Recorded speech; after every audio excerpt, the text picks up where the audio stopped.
Hello and welcome back to another episode of Math with Stone. Today, we're going to be looking at congruent triangles and what they are and what that means for us. Let's get into it. So a congruent triangle is something where the triangle is identical. And that would mean that the sides and the angles would be the same. And that means that the corresponding parts, well, corresponding means are like the triangle, the parts that are the same, the ones that look the same, the sides and the angles of those corresponding parts of those triangles would also be congruent. A congruency statement is when you literally just say that the two triangles are going to be congruent. And when they say it this way, it actually matters the order in which they're said. So angle A and angle D would be considered equal, and they have the single hash mark to describe that. Angle B and angle E, they are also equal, and they have a double hash mark there. And angle C and angle F, they're the last letter in the triangles, and because they're both the last letter in the triangles, they are both going to be considered equal as well. So C and F are equal. Now you may notice that this kind of looked like it reflected over. A congruent triangle is something that has just been moved, reflected, or rotated, but it's the same triangle. You could say the same thing about the sides too, where AB, side AB, is equal to DE, and it is in the same order on this congruency statement. So this congruency statement can tell you a lot of things. So CPCTC, you'll hear me mispronounce it plenty of times because that is way too many C's and P's and T's and stuff. What is it? Well, that means that corresponding parts of congruent triangles are congruent. So if you were told that two triangles are equal to each other, then you could figure out that all other angles and sides of that triangle would also be equal. And that is corresponding parts of congruent triangles are congruent. So we're going to do a few practice problems with this, and they are right here. So if you're just given this congruency statement, and you were told that these two triangles are equal, then you would know that corresponding parts of congruent triangles are congruent. You could say that angle J is going to be congruent to angle P because they're in the same spot on your triangle. You could also say the last letter, angle L, is congruent to angle R. Got to put the congruent symbol there. Now, you don't have to just use one letter to describe an angle. You could always use three letters. Like here, instead of saying just plain old angle B, I could say that as angle A, B in the middle, C. So just to show you that it could be done a little bit different, I'm going to say angle JKL, K in the middle, is congruent to angle PQR, Q in the middle. And this is completely different than the original thing because here we have angle symbols and here we had triangle symbols.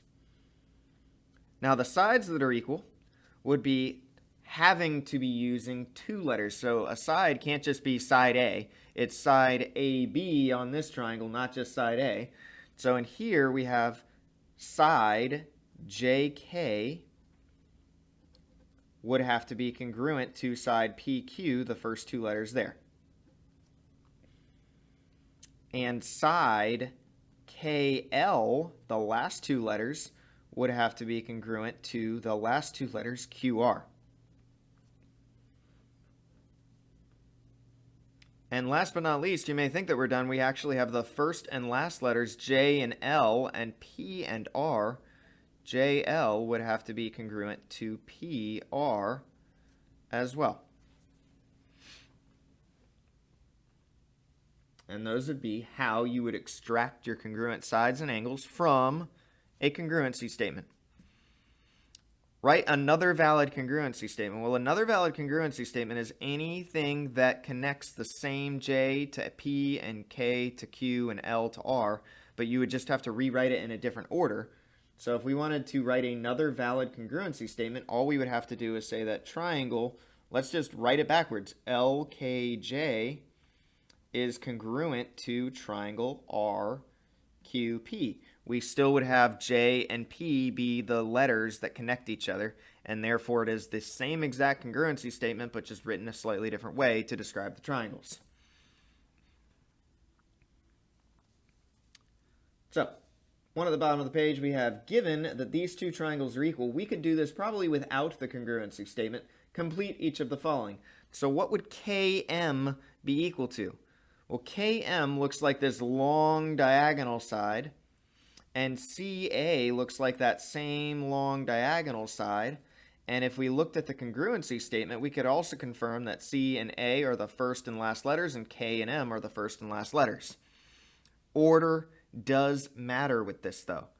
So if they started with the first letter and having the first letter here could be considered slightly incorrect depending on who you ask. So I would have preferred if we actually flipped this around, and instead of saying C and A, we should have really have been saying A and C if we wanted to be 100% correct, because it was K and M, it should be first and last letters A and C.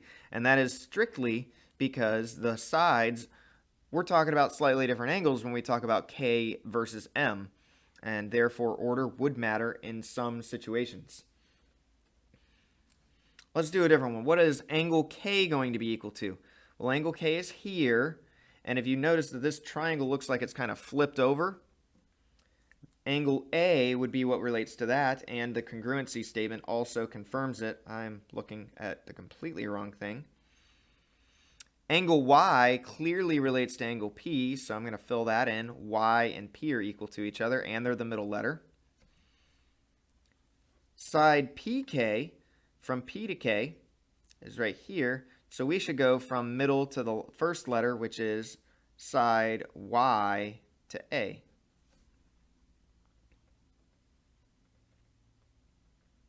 I have no idea why I did this out of order, but I'm kind of liking it still either way. CY is right here. Well, that would be equal to either PM or MP. Now, if we look at C, C is on the kind of outside going towards what I would consider the center of this triangle, the obtuse angle.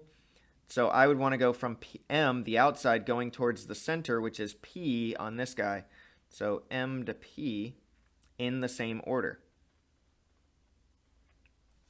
Angle ACY is ACY right here, this angle. It went first letter, last letter, middle. First letter for K, last letter for M, middle letter for P. Angle K, first letter, M, P, last letter, middle. ACY, KMP, the middle letters are the ones that matter the most. Triangle MPK. Triangle MPK is just written backwards, so I'm going to write CYA backwards as well. And it had a triangle there, so I have to have a triangle here. Triangle YAC, however, is middle, first, last. So we have to go middle, first, last here as well. So that would be middle, P, first, last, triangle symbol. All right, we're going to do one more on the back, and then we're going to call it a day for this. So on the back, we got number 4. It says, given that these two triangles are equal, find the measure of each angle. So in this case, they actually want us to find the length of it or the angle measurement rather than just saying it's side Q or angle R. So we're actually going to find out which one's which here. So what I want to first do is I want to use this diagram to figure out what is each side and what is each angle. So angle S is equal to angle B, so I can fill in 67 there. Whereas here I have an 82, and that is on angle N. I could fill that in on angle W, and that is going to be 82. So I put an N and then I put an 82. you could just put the 82. So we have a 9 and a 17. Well, knowing these are the same triangles, here I don't have a 9 or a 17, but I'm betting the 9 is the short side and 17 is the longer side, which would make 14 be the missing side over here because we didn't have the 14 over here. And we could confirm it, Fn is equal to Tw over here. So we can fill in almost everything that we got now. We have Bn, that was 9 centimeters apparently. TW is 14 centimeters.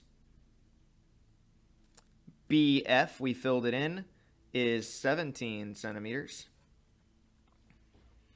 Angle W is right here. We filled that in, and that is 82 degrees. Angle B, we filled that in, that is 67 degrees. But angle F we haven't found yet. But luckily for us, we have two angles in a triangle. We can find the third by adding up the 67 and 82, getting us 149. And if we have 149 between both of these, if we took that away from 180, 149 taken away from 180 is 31 degrees. And that would be what angle F is, and that was what I had written down as well. That's going to do it for today's episode. Until next time, I will see everybody later. Have a great day.